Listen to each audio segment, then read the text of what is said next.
My daughter treated me like a waiter, so I canceled my $600,000 gift to her and then, when my daughter snapped her fingers at me, actually snapped, as if I were some restaurant employee she could summon at will, something inside me cracked, and not the fragile, fatherly kind of crack. No, this one sounded like freedom. I hadn't yet told her about the $600,000 surprise gift I had been preparing for her wedding. But in that exact moment, as she demanded I refill her drink at her bridal shower like a servant, I realized something with chilling clarity. She didn't need money. She needed a wake-up call. The setup. My daughter Lily is 27, brilliant, successful, beautiful, and lately, entitled, not mildly either full-blown the world is my red carpet entitled. It didn't start that way. She grew up sweet, humble, and grateful for everything. But somewhere between landing a six-figure job, getting engaged to a man from a wealthy family, and immersing herself in a friend group obsessed with social status, she changed. Or maybe she didn't change, maybe she simply stopped pretending. Regardless, I wanted to surprise her. She'd been stressing about affording a down payment for a house with her fiancé, David. I had been quietly preparing to give her $600,000, the full amount she needed to buy her dream home.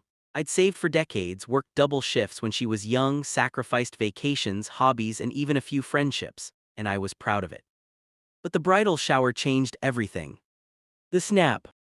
The shower was held at a fancy country club, all champagne fountains and floral centerpieces so large they probably had their own zip codes. I was happy to attend even if Lily warned me, "Dad, just don't embarrass me, okay?" I laughed it off, now I realize she wasn't joking. Halfway through the event, as she sat surrounded by friends, she waved her empty mimosa glass in the air. "Dad," she said without even looking at me, "can you refill this?" I thought maybe she was talking to someone else, anyone else. But then she snapped her fingers, snapped like a queen summoning a butler. Her friends giggled, one whispered, "Awa, he's such a cute little helper." I felt heat rise in my face, not anger, not embarrassment, something heavier, something like grief. Still, I smiled politely and walked toward the drink table. Old habits, swallow the pain, choose peace, support your kid. But as I reached for the pitcher, I overheard her friend ask, "Why don't you just hire staff? Isn't your dad retired? Doesn't he not have anything better to do?" Lily replied, "He's used to it. He's always been the helper type." The helper type. That was the moment something in me solidified.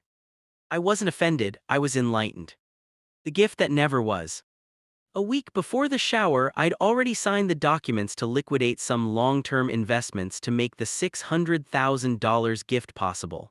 After taxes and fees, it left me with enough to live comfortably, nothing extravagant.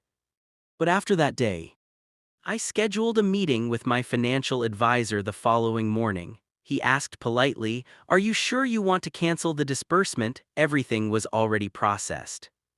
"I'm sure," I said, "I'll keep the funds where they are." He nodded, though surprised. "You want me to let your daughter know?" "No," I said, "she'll find out on her own." The aftermath begins. The first tremor hit 3 weeks later. Lily called in a panic.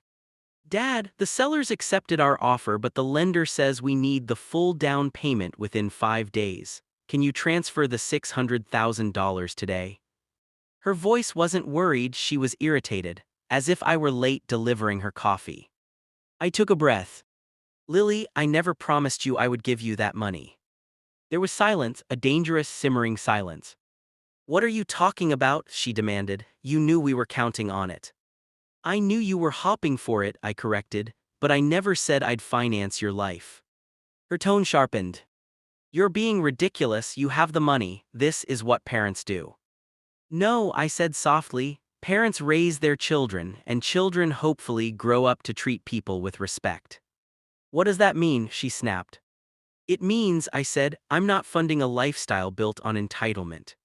She exploded, words like selfish, liar, embarrassing, and stingy old man flew at me. I didn't argue, I just let her speak until she ran out of breath. Then I hung up. Radio silence. For the next 2 months, Lily barely spoke to me. When she did, her words were rehearsed and icy. Her wedding planning stalled. She had to adjust to a much smaller budget. She moved into a modest apartment with her fiancé instead of the big suburban home she wanted.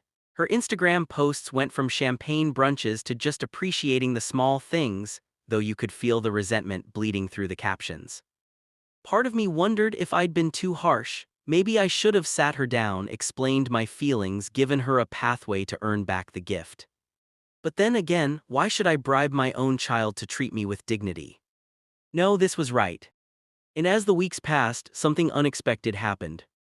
Lily changed. And not in the superficial, I guess I'll pretend to be humble now way. No, she genuinely changed. The turning point. It started with a voicemail. Dad, hey, I know you're busy, but I wanted to ask if you could come over for dinner. I cooked something and wanted you to try it. I stared at my phone. Lily cooking, inviting someone without a photo shoot angle. When I arrived at her apartment, she greeted me with a hug, a real one, not a don't smudge my makeup half hug. Her eyes were tired, not from partying, from reality. The dinner was simple: pasta, garlic bread, and salad, nothing exotic, nothing expensive, but it was the best meal I'd had in months. Halfway through, she put down her fork and said, Dad, I owe you an apology. I stayed silent. She continued.